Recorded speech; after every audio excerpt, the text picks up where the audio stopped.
And now, the life of Riley.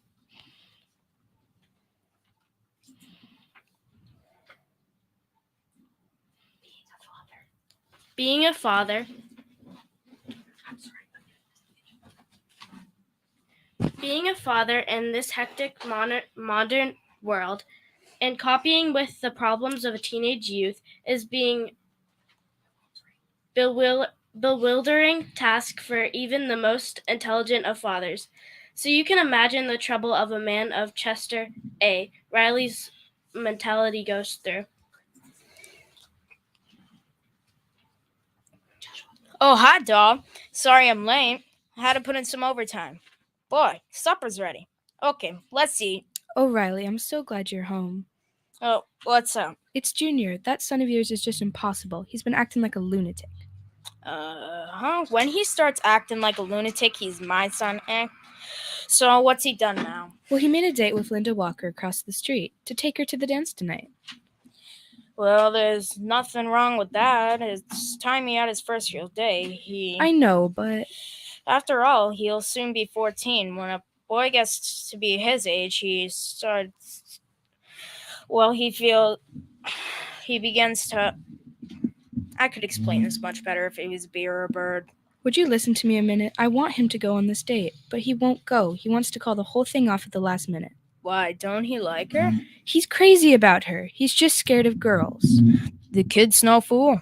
Stop being so smart. He's no laughing matter. He's just petrified. And if you just try to talk to him, he gets hysterical. And Mrs. Walker's been phoning every 5 minutes. Now Linda's all dressed up, waiting for him to call for her. Do something. Now don't get excited. I'll have a talk with him. I know how to handle boys. Junior. Oh, there you are.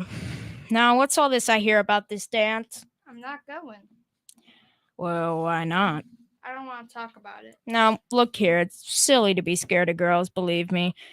Girls are just like boys, only, well, they're girls. Nothing to be scared of. Well, I'm not scared. I just don't feel like going. Yeah, 'cause you're scared. But you got no reason to be. It's childish. When I took your mother out on our first date, was I scared of her? Of course not. Well, not yet, but no. I'm not going. That's all.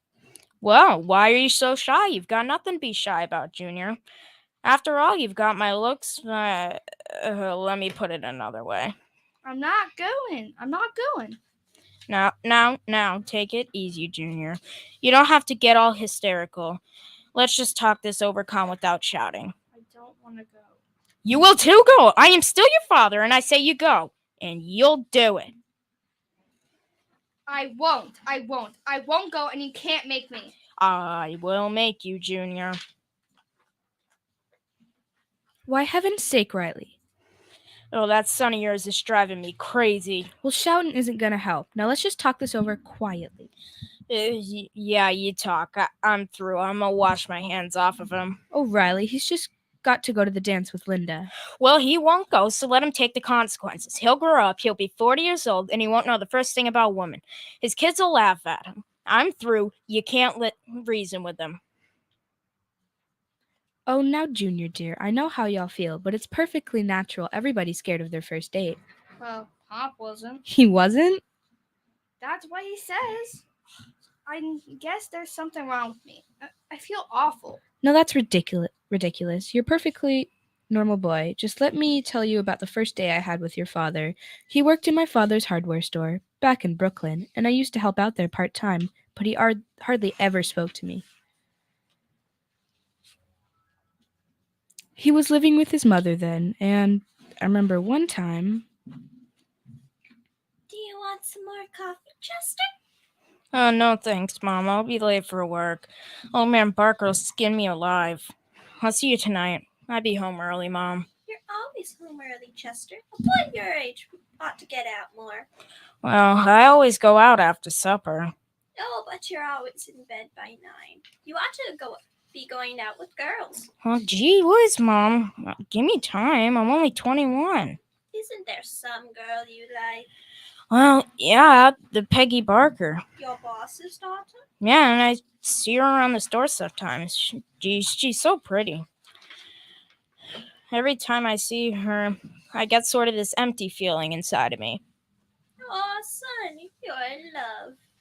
I don't know. As soon as I eat, it goes away. Well, why don't you ask her for a date? I couldn't do that. I hardly ever spoke to her. Well, why not, for mercy's sake? You see her every day. Well, I don't know. I just get scared. I think lots of clever things to say to her, but every time I open my mouth, all that comes out is bleh. Well, that's silly. There's nothing to be scared of. You ask her for a date today. I don't know. Even if she said yes, where would I get the dough? If only I got a raise. Well, you won't get one unless you ask for it. And you're afraid to open your mouth. After all, you're not a kid any longer. You've got to assert yourself. Yeah, you're right, Mom. I'll ask Old Man Barker for a raise today. That's my boy. And then you ask Peggy to go out with you. I don't know. I'll see. Well, what's the matter with you? Don't you want to get married someday and have a home and babies? Well, sure I do. Well, you'll never do it unless you go out with girls. Yeah, I know, but I sure wish there was an easier way.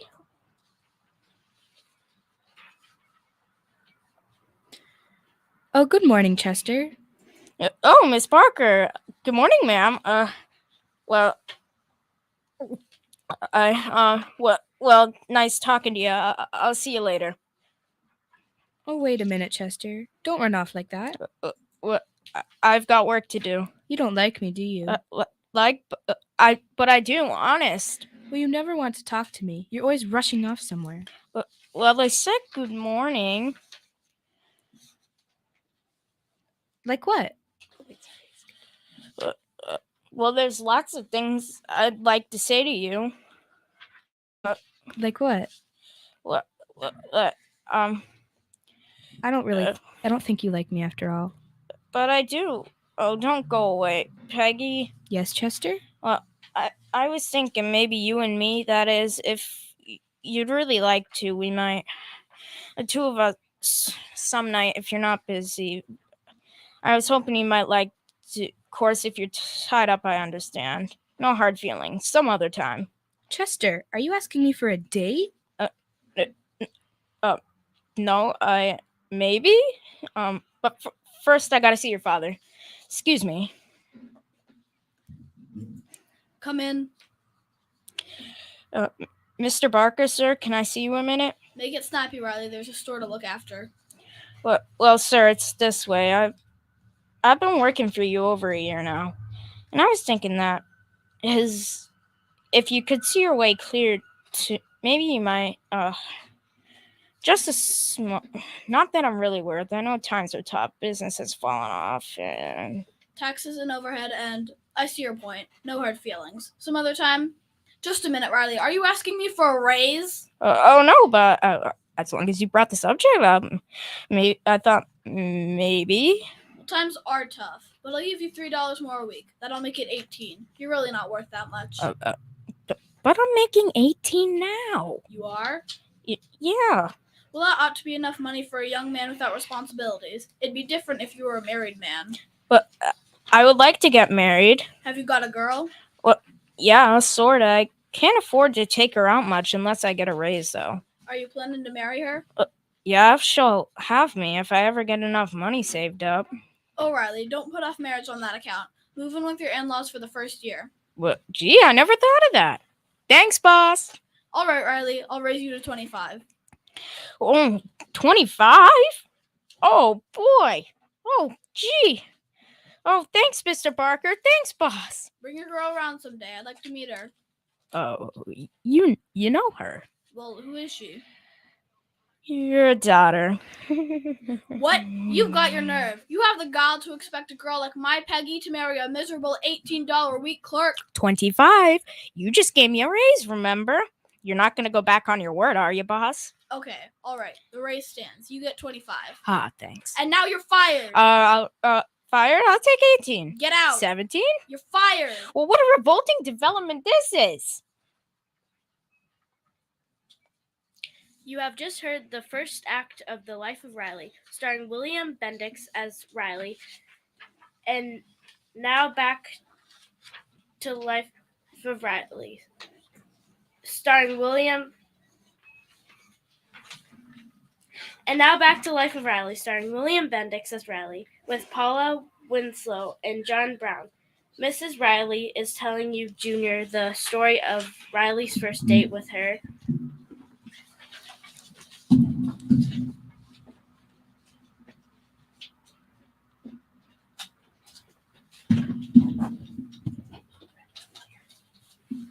And Pop really got fired? Oh, I begged my father to take him back, but your grandpa well, he just wouldn't listen. I didn't hear from Riley for quite a while. Then one day I got a beautiful bouquet of flowers. From Pop? Well, he didn't sign the card, but I knew from the poem he wrote on it that it must have been from him. I still remember how it goes.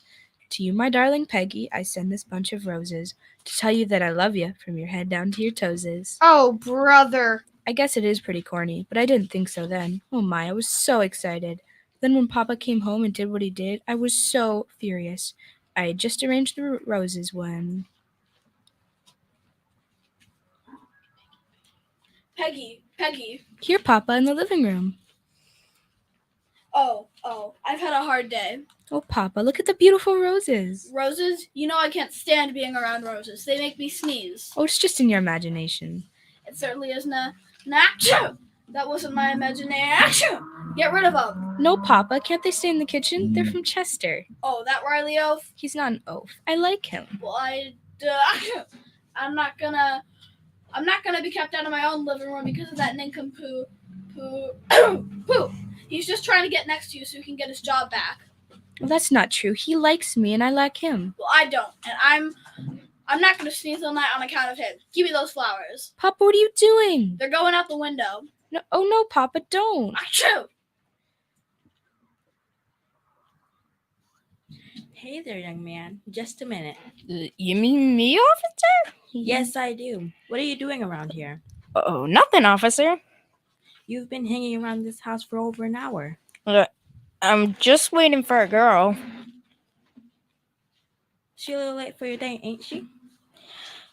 Well, we haven't got a date. She don't even know I'm here. I'm just waiting for her. You haven't got a date? She doesn't know you're here? But you're waiting for her. Yeah, I'm playing it smart, see? I sent her flowers. Then when she comes out, I'm gonna ask her for a date. That's her house up there. Hey, look, the window's opening. Maybe it's her. I hope she's seen the flowers. Yeah, she's seen them. She threw them out the window. Oh, no, she couldn't. You think this means she don't like me? Son, why don't you go home? Officer, is that a gun? Shoot me, will ya? Now. Take it easy. I don't want to go living on without her. Go home, son. Get a good night's sleep. Well, how can I sleep? Boy, I'd like to tell her what I think of her. I'd tell her plenty. And I will too. First chance I get, I'm going to tell her off. Boy, won't I tell her. I'll say... Oh, Chester. Oh! Chester, I didn't know you were out here. Well, you've got your nerve throwing my flowers out the window. Oh, but Chester, A dozen beautiful roses, and you throw them out the window. Chester, I don't even want to talk to you now. Beat it. Now.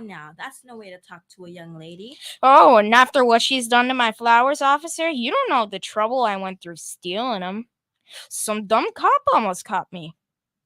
Oh, I take it back. I didn't mean that. He was a smart cop. I mean, whatever. Lock me up.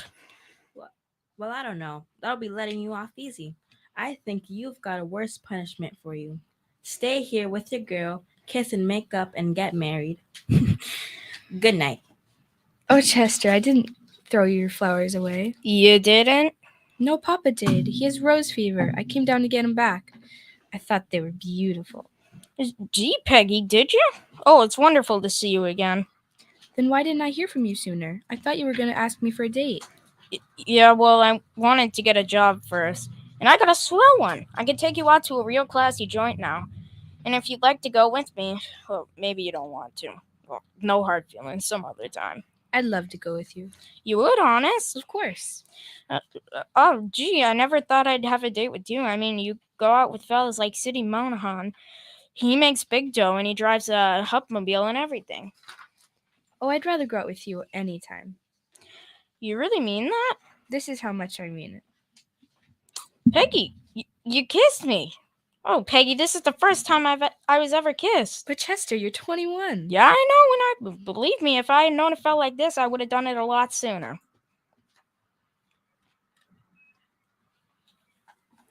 You having a good time, Peggy? Oh, wonderful. This was the best dinner I've ever had, and the floor show was something marvelous. Oh yeah, that Bubbles Latour is some dancer, huh? Oh, but I hate to think about what the check's gonna come to. Oh, don't you worry about that. What's money? Easy come, easy go. Yes, but this Club Morocco is awful expensive. I've got more than enough. I'm working. I got a bundle on me. Look, 15 smackers. You stop worrying about money. When you go out with Chester Riley, you're going out with a sport. Well, it's getting late, Chester. Maybe we'd better go. Hey, wait a minute. Isn't that Sidney Mahan over there? Where? He's coming this way. Hey, Sidney. Oh boy, he'll be surprised to see me here. Well, hi there, Peggy Oh, hello, Sydney. and Riley. What you doing here? Oh, me and Peggy are doing the town. Oh, really stepping out, huh? Yep. Well, let me treat you to something good. A waiter. Oh, no. Let me do the buying, Sidney. Sit down a while. Well, thanks, but I better get back to my table. I'm with some friends. Well, I'll buy your friends a drink, too. Oh, waiter. Yes, sir. A drink for everybody at my friend's table on my check. Oh, but Riley. Oh, no, I insist. What are you drinking, Sidney? Champagne? Root beer for my friend's table. Yes, sir. Well, thanks, Riley. Well, see you around. So long, Peggy. Goodbye, Sydney. So long. Oh, Chester, you didn't have to treat Sydney and his friends. Why not? Sydney ain't the only one who could be a show-off. Well, let's go, Peggy. Oh, waiter, a check, please. Yeah, here you go. Let's see. $12.10. Here we are. $15. Keep the change. Well, thank you, sir. Well, let's go, Peggy. And there's a check for the beer for the other party? Oh, well, I thought it was on this. 95 bottles? It's a class reunion. $19? Yes, sir. Same as your grocer, and your grocer doesn't have Bubba's Latour. Yeah, well, we ain't going yet. Bring us some more coffee. Yes, sir. Coffee. Yeah, and put an aspirin in it, too. Oh, Chester, you don't have enough money? Well, don't worry about money. When you go out with Chester Riley, you're going out with sport. Excuse me a minute. I gotta phone my mother.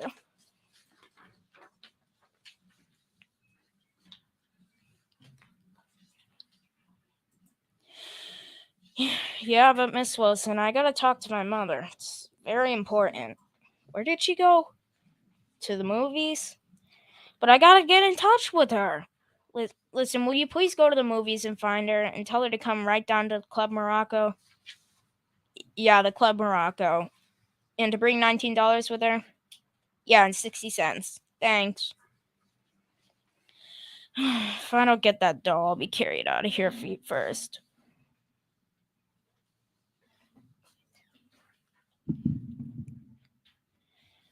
In that case, we'll need help. Digger, it's you! Yes, it is I indeed, Digby Odell, the friendly undertaker. Oh, Digger, am I glad to see you. You're a lifesaver. That's the first time I've been called that. I'm short $19 for my check. Oh my. You're in a tight spot, Riley. This club is run by some of the toughest gangsters in town.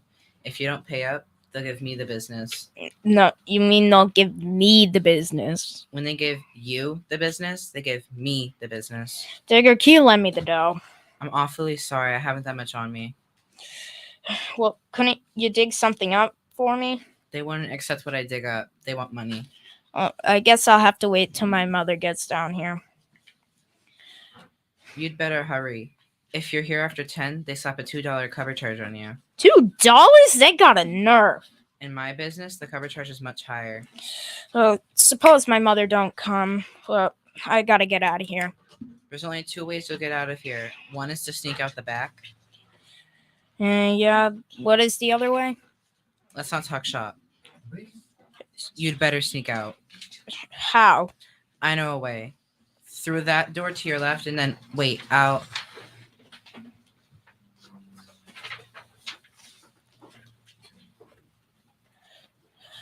Oh, thanks, Digger. If I make it, I'll meet you outside and I'll give you a lift home. If you don't make it, I'll give you a lift home. Well, here's the diagram, and now you'd better be shoveling off. Okay, Peggy, you ready? Let's go.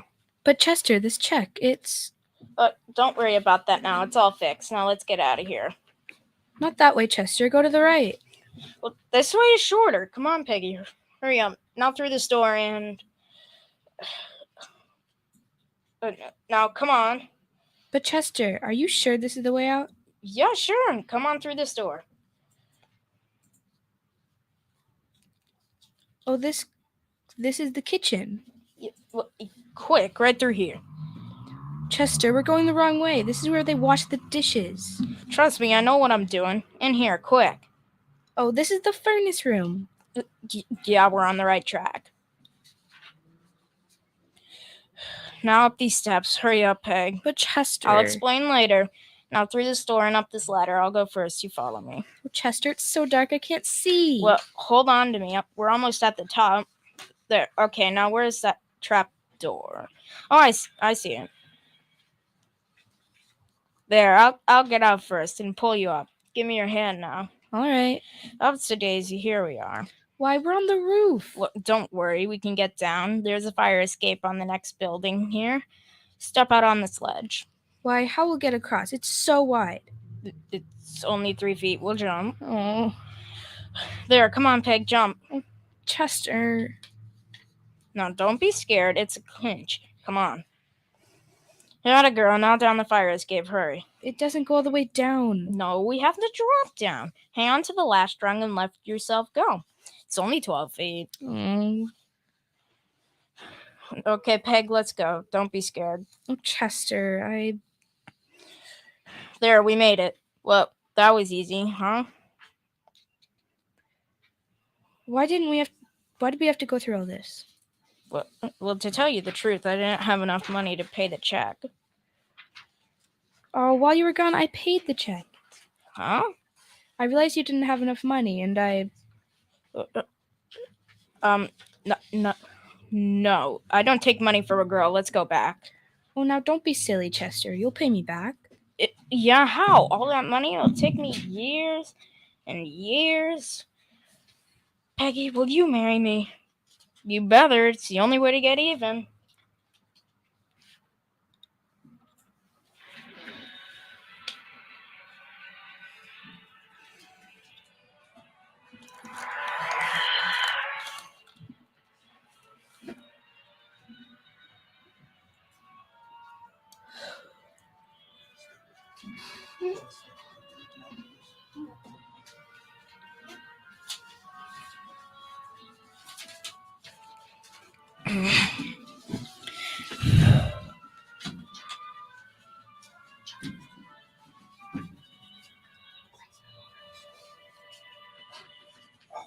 So you see, Junior, you're not the only boy who's scared on his first date. And if your father lived through it, you'll live too. Now go call for Linda. Oh, okay, Mom. Good night. Good night, dear. Where are you going, son? To the dance. Oh, you changed your mind? Now you're showing some sense. Oh, I envy you, son. There's nothing like your first big date. What a thrill. I remember the first time I took your mother out. Mom told me. Peg, you told him. Yes, dear. I mean the truth? Of course. Now, you promised me you'd never breathe a word of what happened that night. Oh, don't be silly, Riley. Well, okay, you broke your promise. Just for that, you'll wait for that $19 I owe you.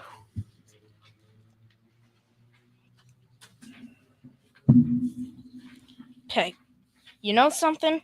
You still inspire me to write poetry the way you did on our first date. Oh, you've got another poem for me after all these years? How sweet. Listen, next Thursday is Thanksgiving Day, and I give thanks for you. For all the food you bring my way, and the mug root beer, too. You really caused my heart to sing just like the happy birds. And through the years, I'll always cling to love's 3 little words. Oh, Riley, 3 little words? Yep. You mean I love you? No, I mean, What do you have? And I also mean, I love you too. Gee. Thank you for listening to our broadcast, The Life of Riley. Catch the next broadcast of Life of Riley on Saturday, November 19th. Our production was directed and produced by Mrs. G and Mrs. McGillick. Sound effects by Mr. G and producer Mr. G. You are listening to WSMN 1590 and 93.5 FM.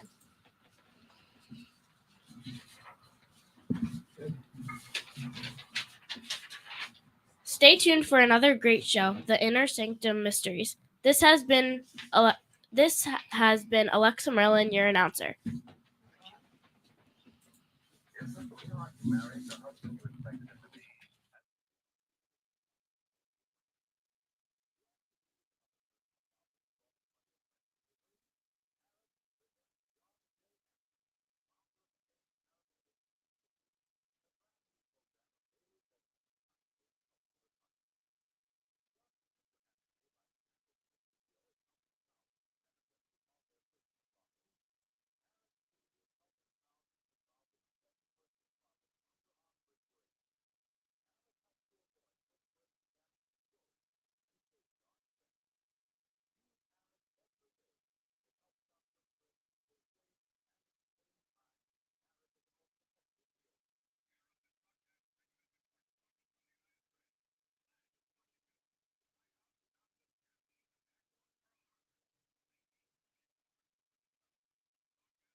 We're about to start. Okay. Everybody, where is your sign? It's on. Welcome back to Fairgrounds Middle School, Old Time Radio Show. The second half of our show will be a play from the Inner Sanctum Mysteries, The Voice on the Wire. First show date was November 29th, 1944. Starring tonight, Evelyn Simroids as Geraldine, Michael Vitor as Doc, Gianna McGillick as the dog, Joshua McGillick as the voice on the wire, Owen Frangor as Harvey/David, Emily Labrie as Laura, Jossie Zarzuela as Alexa as the trio,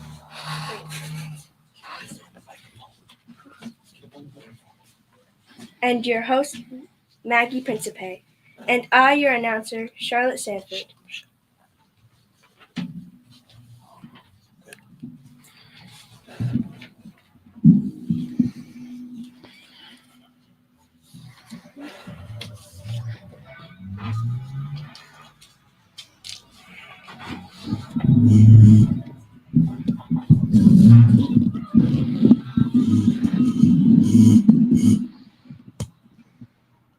Colgate Tooth Powder presents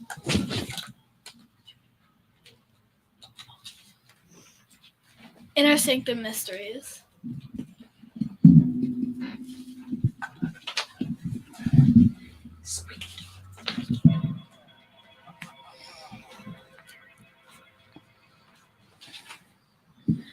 Good evening, friends of the Inner Sanctum. This is your host, Maggie, inviting you in through the squeaking door.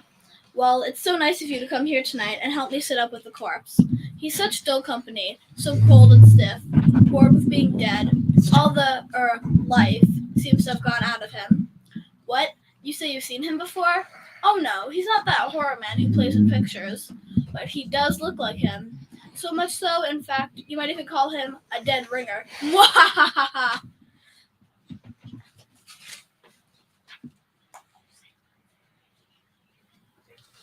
Tonight's Inner Sanctum Mystery, Voice on the Wire, is an original radio drama by Robert Salone and stars Miss Leslie Woods in the role of Geraldine Reeves. It is produced under the direction of Him and Brown.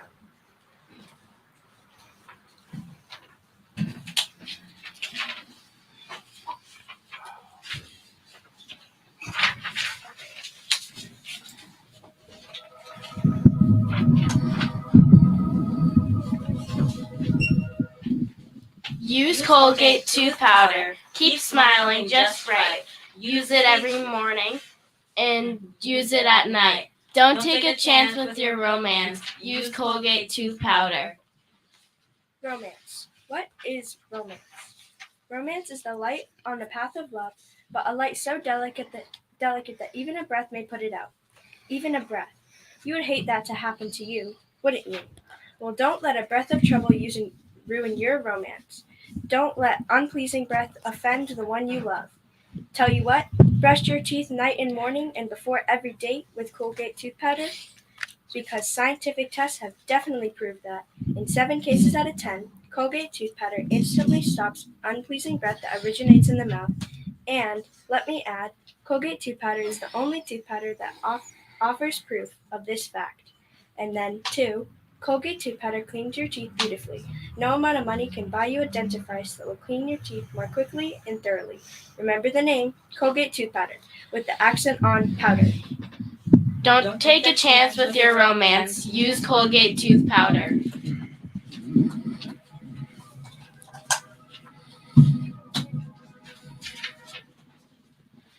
No doubt the telephone is an ingenious invention, but as far as I know, no one has yet been able to commit murder over it. Although many people have wanted to, still, there are worse things you can get on the phone than the wrong number, especially if you happen to call the voice on the wire. On a long, narrow island just off the shore of one of our larger lakes, Miss Geraldine Reeves, widow of the late composer David Reeves, lives alone in a gaunt, gray-shingled house. Only a few hundred yards away are the charred remains of her former home, where David was burned to death in a fire just 2 years ago. It's after dinner now, and as the clock in the hall strikes 8.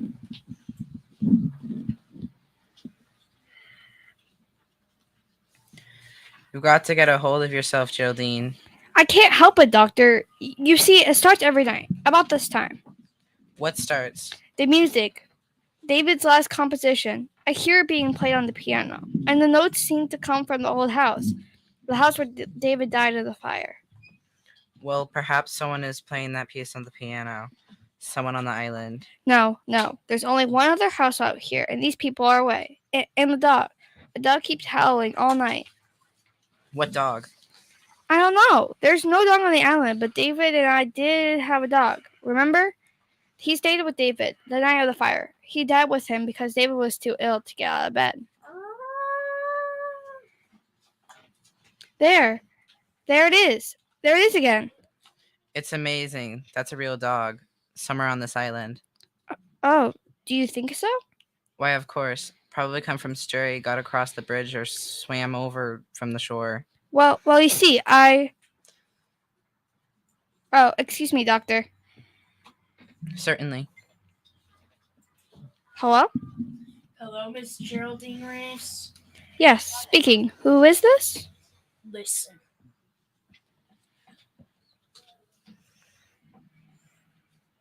Good heavens!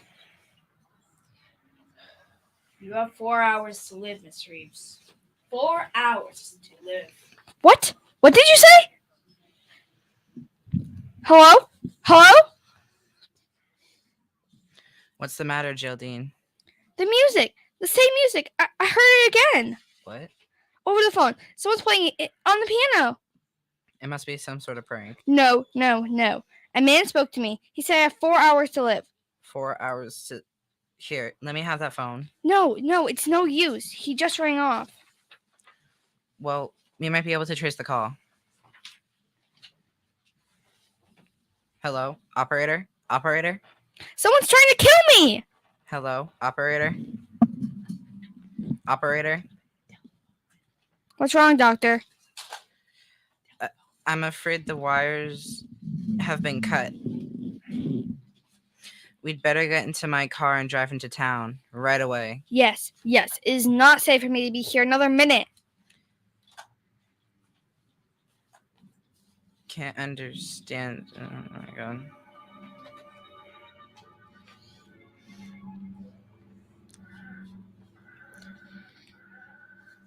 Can't understand it. The motor won't turn over. Somebody must have meddled with this car while we were in the house. Well, try my car, Doctor. I think perhaps I'd better... Is it in the garage? Yes. I left. Great heavens! It's gone! The garage is empty! The car has been stolen! Now, let's not lose our heads, Geraldine. But... We're not completely cut off yet. If we can't use the car, we can still walk. But it's almost a mile to the bridge, and the road is so dark along the water. It won't be too dark with a flashlight. We can go down through the woods to the edge of the water and walk along the shore. Oh, wait a minute. What's the matter? I just remembered. David's brother's driving out here tonight. Harvey? Yes, and his wife Laura. They said they'd be here by 8:30. And if we wait for them, they can take us back in their car. What do you think, Doctor? That's safer than trying to make it alone. If we wait right here, perhaps we can watch the bridge and see them coming. Heaven's sake, Geraldine, what are you staring at? The bridge. Doctor, the bridge, look! And if it's been washed out.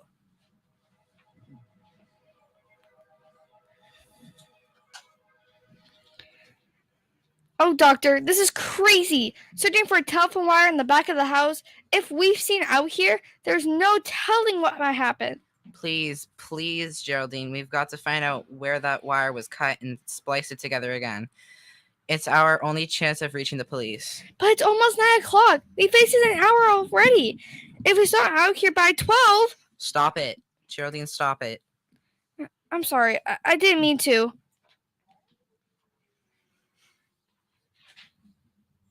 What's that? It's the dog again. That confounded dog is tied up around here somewhere. No, I didn't mean that. I meant the light on the road. There's a strange light on the road. The headlight of a car coming this way. A car? Yes, quick, behind the house and stay out of sight. It's turning into the driveway. How could a car have come out here on this island with the bridge out? Shh. They're getting out. Oh, why it's Harvey and Laura. Good heavens. Oh, Harvey! Hello. Harvey, oh, Harvey, Well, for Pete's sake, Jerry, what are you doing playing hide and seek with us back there? Oh, Harvey, I'm so glad you've come.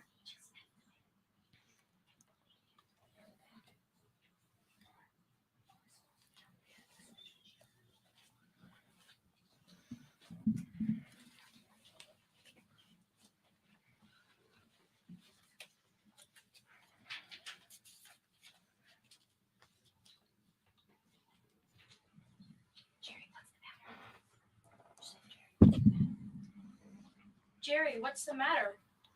Oh, everything. But the first, you've got to tell us how you got here. Why, we just drove over the bridge and on up the road the way we always do. But how could you have driven over the bridge? It's been washed out. What? Well, I see with my own eyes, and Dr. Priesting saw it too. Didn't you, Doctor? I certainly did. Oh, you must have been mistaken. We drove over the bridge not more than 2 minutes ago. Are you sure you haven't been on the island longer than that? I'm positive. Why? Well, some very strange things have been happening here tonight. Geraldine's life was threatened. Her car was stolen and mine tampered with. What? What are you talking about? Look, I'll show you.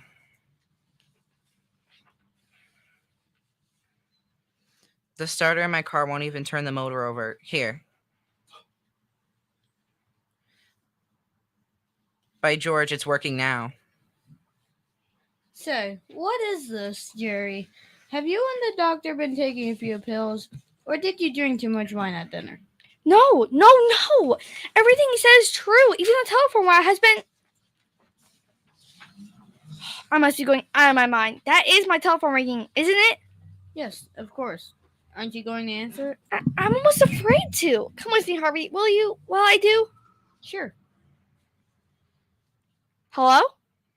Hello, Miss Reeves? Yes? Listen.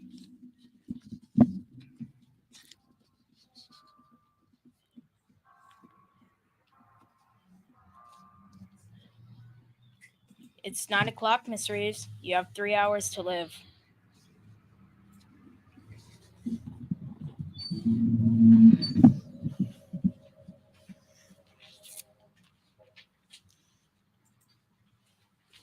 I can't stand this waiting. This endless waiting. Why don't the police come? Easy now, Jerry. They'll be here. You only found them a few minutes ago. But something can happen before they get here.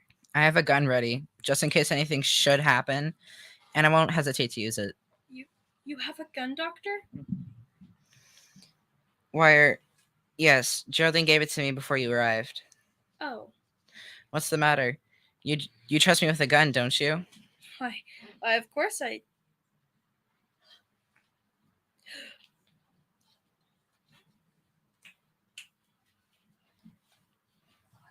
Laura, what is it? A face at the window! I saw a face at the window!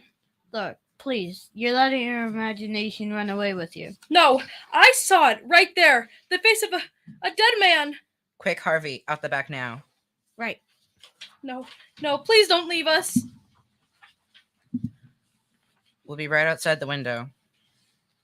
Jerry, I'm afraid. Well, there's nothing we can do, Laura. They won't be far away. But I don't trust Dr. Pressing. You never should have given him that gun. Why not? Because I think he's a murderer. Laura! Yes, don't you remember how he acted at the trial? When you were accused of starting the fire that killed David? But... He testified against you, time and again, separately, to make them think you did it, because he started that fire himself. What on earth are you saying? I'm telling you the truth.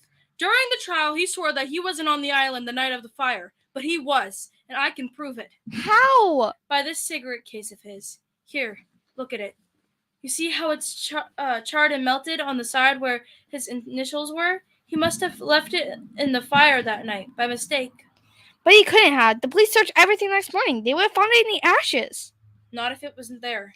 He came back for it the same night. As soon as he missed it and dragged it out of the fire, he knew it would incriminate him if it was found in his possession. So he threw it into the lake as he drove home from the bridge. And that's where we found it, in the water, the last time we were out here. Oh, Laura, I hope you're wrong. So do I. But if I'm right, we're all in for. Laura, the lights! Someone turned off the lights! Laura, where are you? Jerry, the door. Coming through the door. It's the face I saw at the...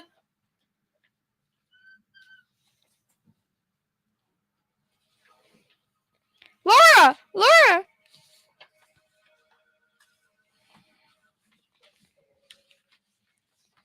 It was meant to be me. Harvey. Whoever came through that door intended to kill me. Jerry, please, how's Laura, doctor? I'm afraid I can't do anything for her. Harvey, she's passed on. Laura, darling. You'd better not touch the body, Harvey. Oh, leave me alone. You've done enough already, Dr. Priesing. I beg your pardon? You have a lot of explaining to do when the police arrive, Doctor. I'll tell them how you ran away from me out there before the lights went out, and how you were in this room when they went on again. Harvey, don't say things you'll regret later on. Just a moment. Where's the cigarette case Laura had in her hand when the lights went out? What cigarette case? You know what I mean, Dr. Priesting. The gold one that was charred in the fire? I haven't the faintest idea what you're talking about. I have. And if you're as innocent as you claim to be, you won't mind being searched. Not at all. Go right ahead. I will.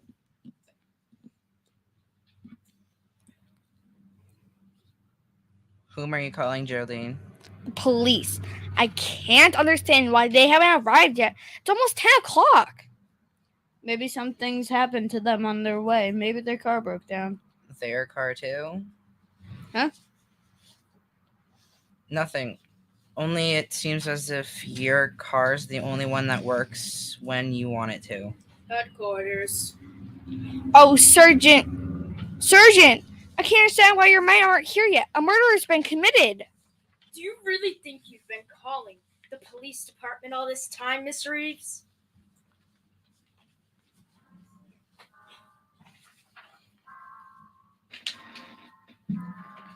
David's music. It's 10 o'clock, Miss Reeves. You have 2 more hours.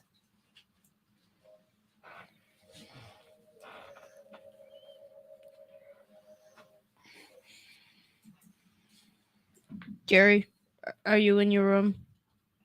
Yes, Harvey.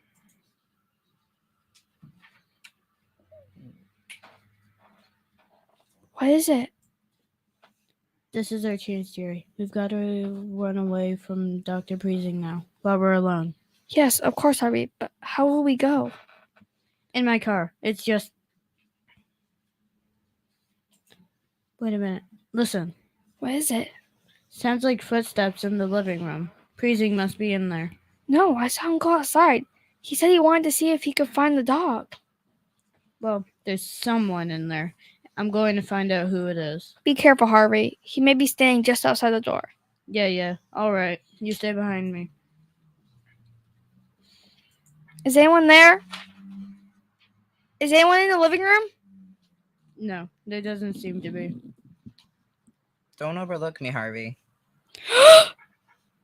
Well, Dr. Priesing, you've been standing at this door with your ear to the keyhole? No, not exactly. I thought you were supposed to be outside looking for that dog. I was outside for a while, but I saw someone moving around in here, so I came back. When I got here, your wife's body was gone. What? Gone? Laura's body gone? I assume that it's gone. It's not where it was on the floor. But how could... Look here, Priesing. You were alone in this room. And so were you. After I left, wasn't he, Geraldine? Well, yes.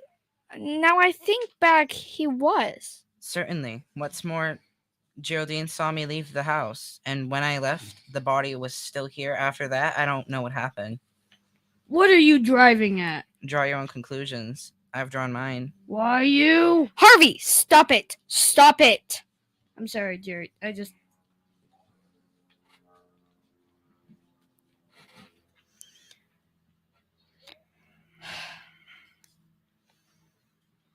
The dog again.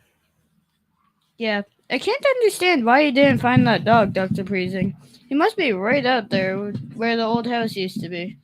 Well, if you think you can find him, why don't you go? Good heavens, man. What? Look, there's a fire burning out there. On the grounds of the old house! Priesing, you started that fire yourself, and you're burning Laura's body in it to cover up your crime. Harry, Harvey, where are you going? I'm going to the fire, Jerry. I've got to stop it. I've got to put it out. I'm going to lose my mind if someone doesn't stop these awful things from happening. Won't anyone help us? Easy, Geraldine. The man who hopes to kill you is trying to break you down first. It's part of his plan. Here, take a sip of this brandy. It'll help you. All right, thank you, doctor. What's the matter? Oh, nothing really. I just don't care for any brandy right just now. What's wrong with it? Well, I didn't say anything was wrong with it. I just don't. You fool. Do you think I'm trying to poison you? I don't know what to think. Here, give me that brandy and I'll drink it myself. There. Believe me now? I don't believe anyone. Listen to me, Geraldine. I'm the best friend you have in the world right now. You got to understand that, because there isn't much more time we've got to get away from Harvey while he's still out there. What do you mean? Can't you see he's trying to kill you? That's a lie! It isn't, Geraldine. Harvey's the one that's lied to us. He and Laura both, they intended to kill you when the lights went out. But in the darkness, Harvey made a fatal mistake. He thought it was you he was strangling, not Laura. I won't believe that! It's the truth. They never drove across that bridge at 9 o'clock tonight.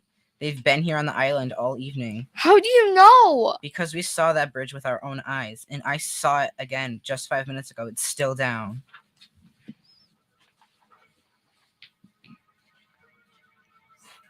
You're lying! Come out and see it for yourself. You're just trying to get me out of this house! Stop being such a fool. Here, take this gun. If it will give you any security, take it and hold it in my back while we're out there. But for heaven's sake, let's get away from Harvey while there's still a chance. Alright, give me the gun. Here. Now, you keep in front of me all this time, and I'm warning you. If you make one false move, I'll kill you in cold blood.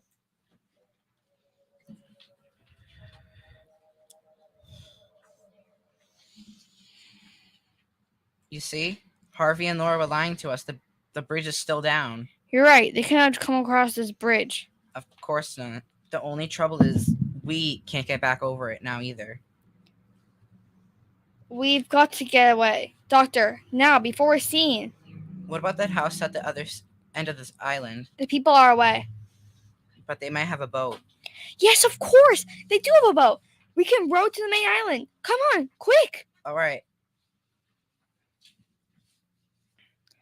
I have a feeling we're being followed. It's your imagination. Hurry. Geraldine, hurry.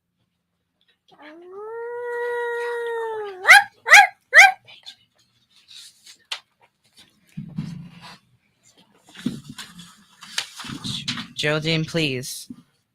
Well, I can't stand it any longer. I'd rather die than go through any more of this torture. I just can't. Sit down for a moment, relax, and try to ease your mind. Oh, for Dr. Priesing, what are you doing? Playing the piano. I thought it might relax you. But the melody, you're the one I hear at playing David's music, playing it right here in this house. Yes, Geraldine, I rented this house to protect you from David and the dog. Well, stop it. Stop playing that piece. Stop it. You didn't know that David would come back to life, did you, Geraldine? No, stay where you are. Stay. Don't be afraid. I won't harm you, as long as you have that gun, but the gun won't stop David. David's dead. Is he? Listen.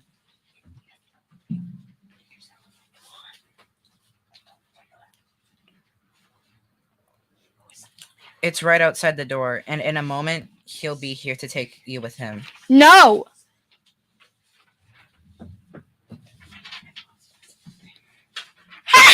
David! Yes, Geraldine, I've come back to see you, in spite of everything you've done. Stop! You killed me, didn't you, darling? You set that fire because you knew I was too much of an invalid to get out of bed. Stay where you are! You hated me, Geraldine. Stop! No.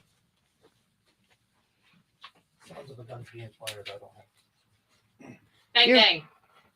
Your bullets can't harm me now. Nothing you can do can harm me, because I'm dead and you're still alive. David, forgive me. I didn't know what I was doing that night. Please believe me. I was sorry as soon as I started the fire, but it was too late then. I couldn't put it out. I just couldn't.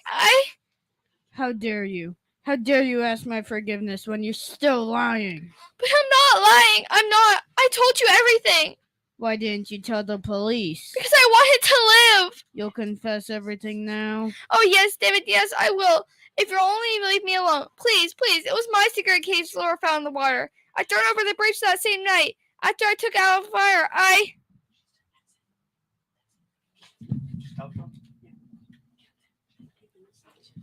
What?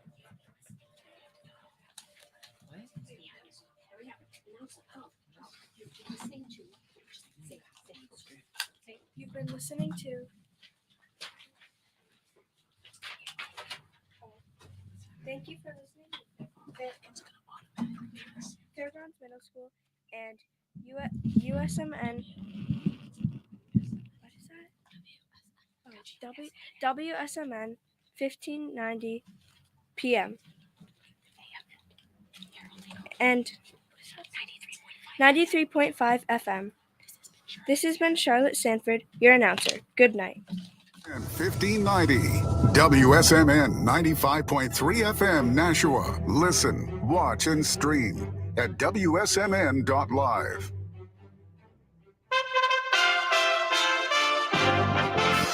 USA Radio News. I'm Tony Marusso reporting.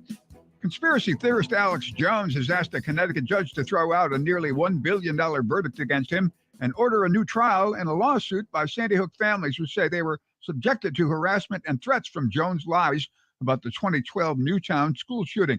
Jones filed a request Friday saying Judge